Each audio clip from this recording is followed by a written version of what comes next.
एक समय की बात है, घने जंगलों के बीच बसे एक छोटे से गांव में एक रहस्यमयी खिलौने की दुकान थी।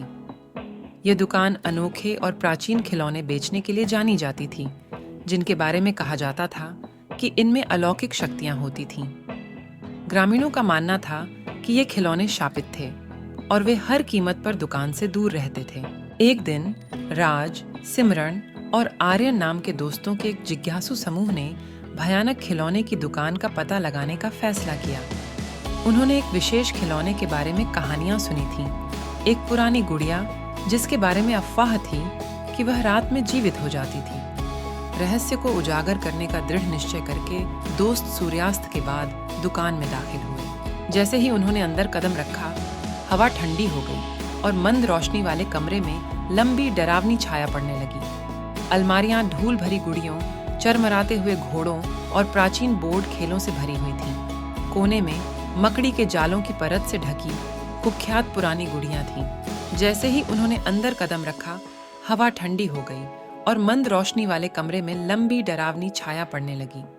अलमारियां धूल भरी गुड़ियों, चरमराते हुए घोड़ों और प्राचीन बोर्ड खेलों से भरी हुई थीं। कोने में मकड़ी के जालों की परत से ढकी कुख्यात पुरानी गुड़ियां थीं। ग्रामीणों की चेतावनियों को नजरअंदाज करते हुए राज ने गुड़िया को उठाया और उन्हें यह देखकर आश्चर्य हुआ कि वह उसके हाथों में गर्म महसूस हुई। उन्होंने यह सोचकर कि यह एक सामान्य गुड़िया है, इसे घर ले जाने का फैसला किया।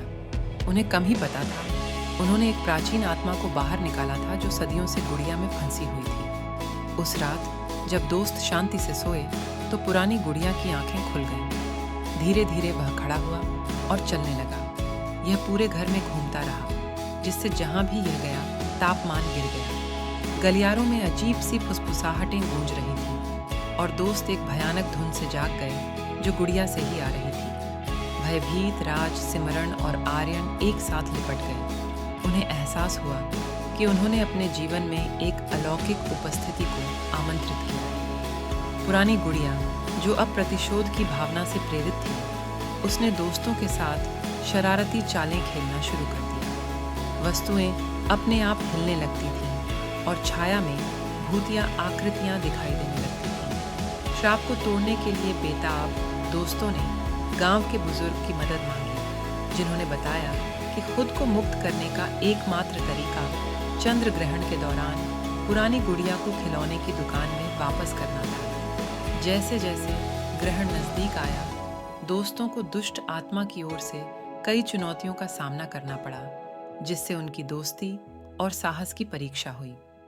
चंद्र ग्रहण की रात कांपते हाथों से उन्होंने पुरानी गुड़िया को खिलौने की दुकान में धूल भरी शेल्फ पर वापस रख दिया। जैसे ही गुड़िया ने शेल्फ को छुआ, कमरे में एक चकाचौंध रोशनी छा गई और उनके आसपास के प्रेतबाधित खिलौने कुछ पल के लिए जीवंत हो उठे। जैसे ही यह शुरू हुआ, रोशनी फीकी पड़ गई और पुरानी गुड़िया अपनी निर्जीव अवस्था में वापस आ गई। राहत महसूस करते हुए दोस्तों ने दुकान छोड़ दी, ये जानते हुए कि उन्होंने सफलतापूर्वक अभिशाप तोड़ दिया है।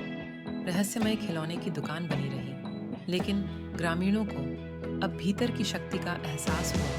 उन्होंने दूरी बनाए रखने का फैसला किया। दोस्तों ने एक साथ अलौकिक का सामना करते हुए एक ऐसा बंधन साझा किया जिसे कोई भी तोड़ नहीं सकता था। उन्हें इस बात का जरा भी एहसास नहीं था कि उनका साहसिक कार्य कैंप फायर के आसपास आने वाली पीढ़ियों के लिए फुसफुसाती एक सतर्क कहानी बन गया है। अगर आपको ये वीडियो पसंद आया हो तो लाइक करें और नए और रोमांचक वीडियोस के लिए सब्सक्राइब करें।